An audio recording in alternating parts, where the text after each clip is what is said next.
Bigetron just wanting the flexibility, so when the chip is using his stuff, the Loyi won't, and vice versa.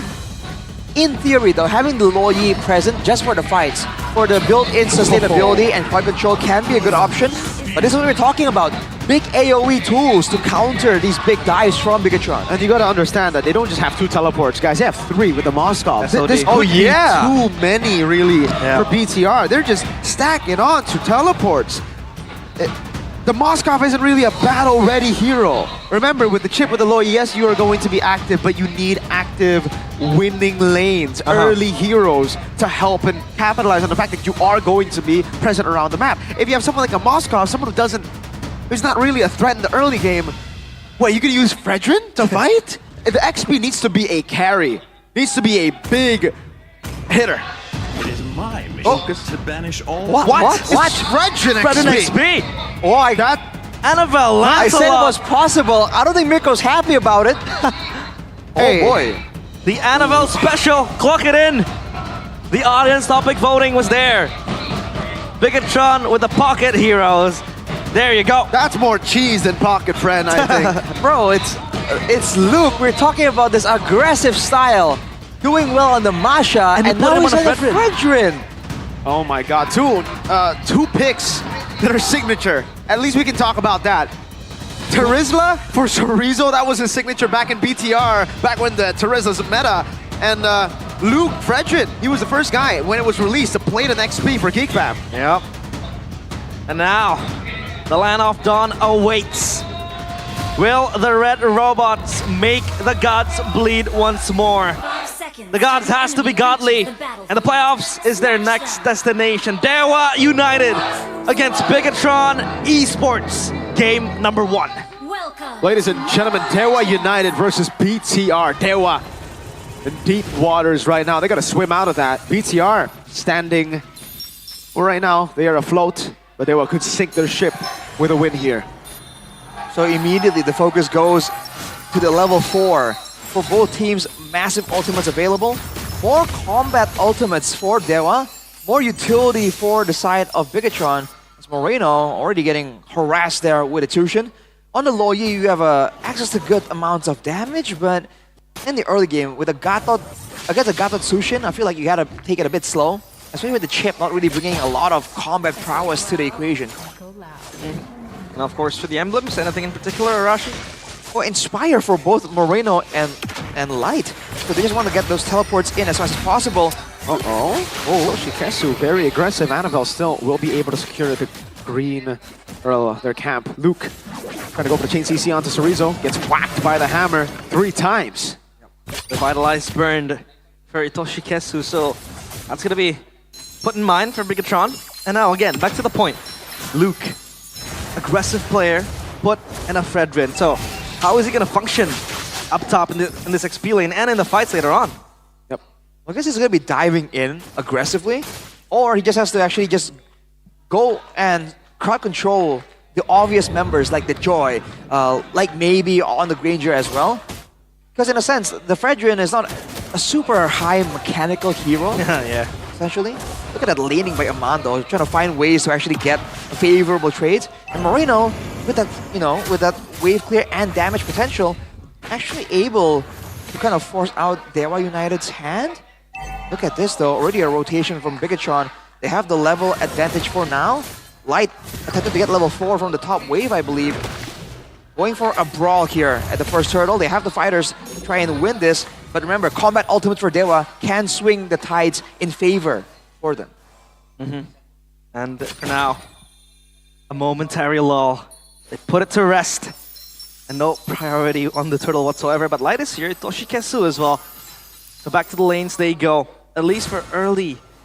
The only members from Bigetron that can carry is probably Moreno with the damage from the Loyi. The rest of them will just be there to tank and to frontline, especially for Luke and Light. Yep. Luke, again, for the as the Fredrin will help secure these objectives because Lancelot himself, if we talk about the matchup against the Joy in the objective, in the neutral objectives, the Joy is going to always have prio. Is how fast and quickly she can swivel around, so... diversion play. To the bottom lane is going to be the Bush, Annabelle. Looking for the steal on the camp. will be able to... No, it's Ray who actually got it now. Pull back with the reaction. They have lost the trade. This was a wasted rotation, it seems.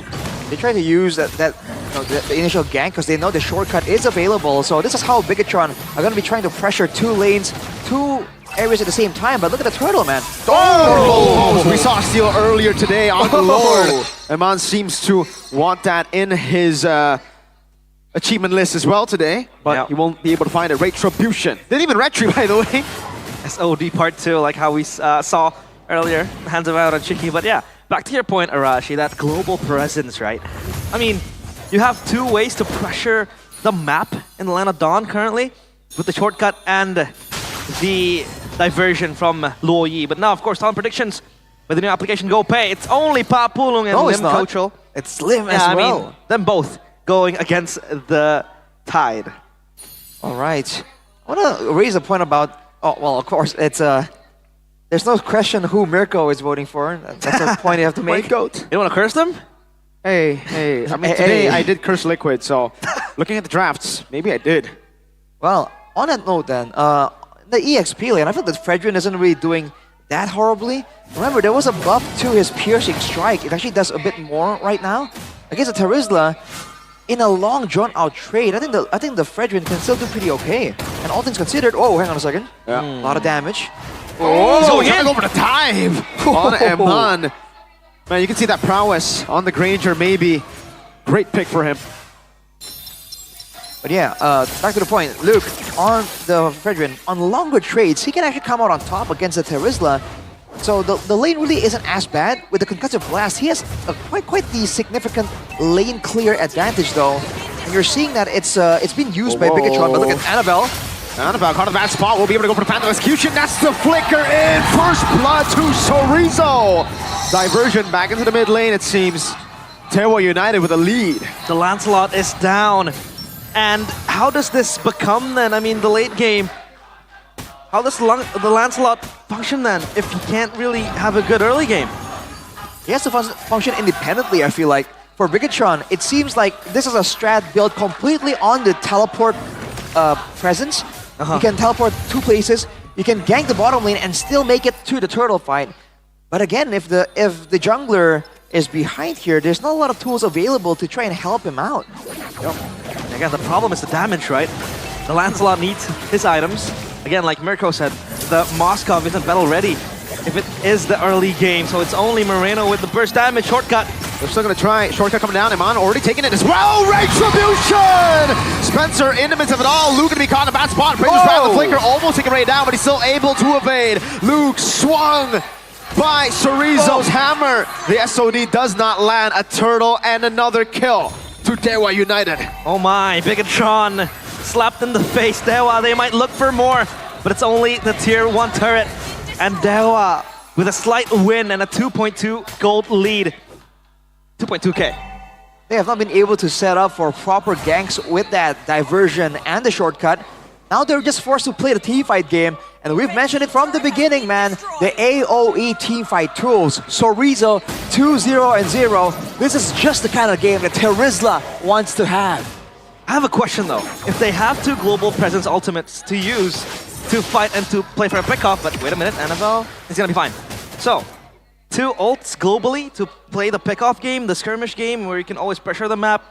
But if they don't have enough damage, then what does this ultimate really do? It allows Bigetron to funnel kills faster to DEWA United. I was about to say that, bro. That's basically what it is, man. They should be really playing around like Sorizo, around Moreno and trying to find catches. But look at this. Because they have no pressure in the lanes, they cannot force DEWA United to show themselves. DEWA are just able to clear the waves on. Oh, hang on, Sorizo. Dude, Moreno recalled there, so it's only Luke and Light, and they don't have pressure to kill Sorizo. Man. Oh boy. I think at this point, no teleport is better than having a teleport. They're teleporting to the wrong places. Again, you have to remember, you can rotate with or without teleports when you have lane prio, when you have pressure around the map. Bigetron have nothing. And to make things worse, they've allowed Annabelle to kind of play solo, which means that the moment Annabelle gets seen, they are confident. They just have to send everything at Annabelle. And he's already paid the price once. there could be more to come here before the game evens out. For now, Bigetron are just stuck on the back foot, waiting, looking for something, and it's a waiting game. With nothing really for them, they should be trying to go and push somewhere else and just leave the Lord knowing that they were going to be able to get it. Yeah, the lack of damage has been biting Bigetron from the inside. Diversion play to the back line is there as well. Annabelle takes it, will jump into the back as well. Now with the Phantom Execution, they're all going to be chained in. Annabelle steals it away. The SOD does land. A good big appraise round as Aman actually takes in the SOD. But he's caught against so many. Spencer with the flicker up now. Aman thrown back down to the ground. Moreno and Luke dealing damage to Itachi Kesu. But he's taking so much, and he can take all that damage with no hassle, no problem. 3 for the Lord. Again, Bigetron still without a kill. Luke! Double taunt, and it's not going to make for anything for BTR. Chorizo swinging the hammer. Moreno will fall. Regen, does it save him? No, it does not. Chorizo was on a killing spree. The revenge strike, the classic play. Chorizo, 3-0 and 4. Comfort over meta, that seems to be the case. Bigetron have nothing to say here. They were able to get that Lord, fortunately. Annabelle has been able to maintain the same EXP as Ray. But at what cost, dude? They got the Lord, and they paid the price for it dearly. With a 5k gold lead, the fights seem to be going further and further in favor of DEWA, as Bigetron are scrambling to try and find something. But Eman doesn't even have the Marksman Trinity just yet. They have to try and find a way to stall this game even longer, man. If there's any use of the teleport right now in this game, it's not for ganks. It's to just go for rotations, go for wave clearing with some kind of safety.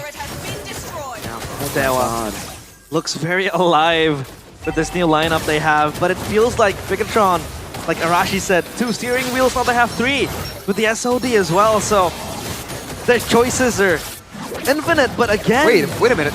Oh, They get a tier 2?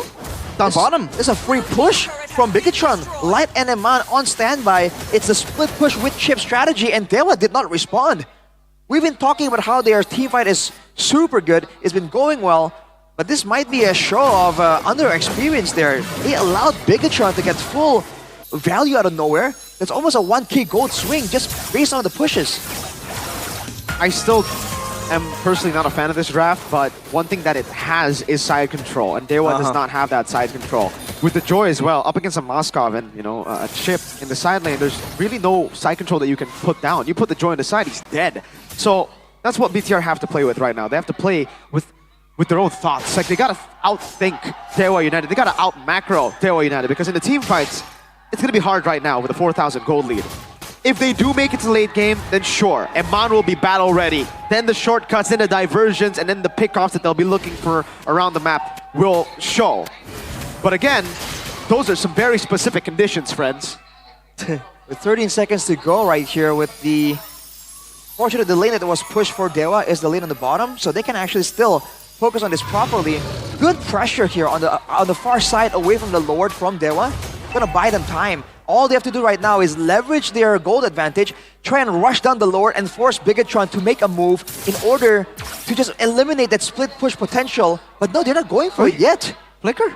Moreno. Yeah, Moreno burned his flicker, and the Lord now being danced upon. They're blitzing it. And Annabelle is zoned out with the Lantern Flare as well. This is a free Lord for DEWA. Yep, there ain't no way they're going to contest for this one. The SOD doesn't land, but they get a tier 2 up top. Light with the conceal to escape. Oh, the Lord actually spawns in instantly. Will DEWA have enough time to actually manage the waves? I don't think they can manage the waves all that well, it really seems like. The mid lane isn't really pushed up just yet. Purple secured still by Annabelle. It's going to be a two-wave push, but Ray is going to be stuck on the top side. 5v5 with the Lord, technically. Let's see what DEWA can get. Well, Eman is doing a good job right now with the Spear of Misery, but the Lord will charge into the base turret. Base turret number 1 will be taken down in the mid lane by Maybe as he sieges it down. Bottom lane, Annabelle there, Luke with a taunt. Ceriza's getting pierced through the Lord. Yeah. And BTR defend again. And now, let's talk about the high ground that Bigetron has. How do you think it fares against DEWA's composition on sieging? Well, when it comes to sieging, the fact that the Granger is on the side of DEWA, I think makes it better for them.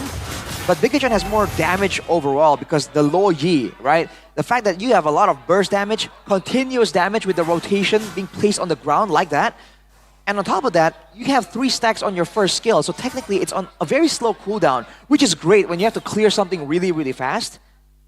And we see earlier, Aman can actually do a lot of damage, even to Sorizo, if he has the right positioning. Sorizo himself went for the Queen's Wings and the Winter Crown. So it's not the usual standard tanky build, it's a reduction build that's trying to take advantage of the body of Smith. So they'll have to really play the fights properly here, because if they mistime things, they're good with very specific situations, with the specific combos. Mm-hmm. And I'll circle back to that, side lane push. But before that, the game fight with the new application GoPay. This marks Fredrin's debut in the XP lane for MPL ID Season 15. A pick that was first introduced, again, by Luke himself. Exactly. So obviously he knows the ins and outs of this hero in that XP lane. But so far, it feels like he's behind DEWA. Yeah. Like I said, Luke was the guy who actually introduced the XP. The pioneer. Fredrin, the pioneer, back when it was Season 10. Geek Fan, when the hero first released, everybody was like, oh, play it in the jungle. Luke was like, nah, I'll do my own thing. Plays it in XP and has mained it ever since. But did you see how much damage the minions did to the turret in the bottom lane? That's actually half. More, just a little bit more than half. Wow. And DEWA are just playing it really, really safe, especially with the potential for a diversion to show up through the wall. Remember, that's a cheese strategy that can be used.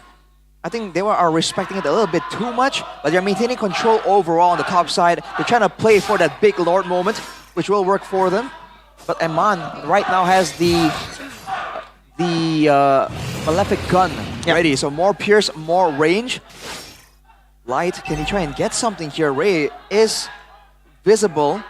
Oh, and he walks past Light. There could be a flank angle here. Man might look for a cross-map play up top. He's pushing the wave. So DEWA needs to respond, but now their focus is on this Lord. Light as well. Flank angle, like you said.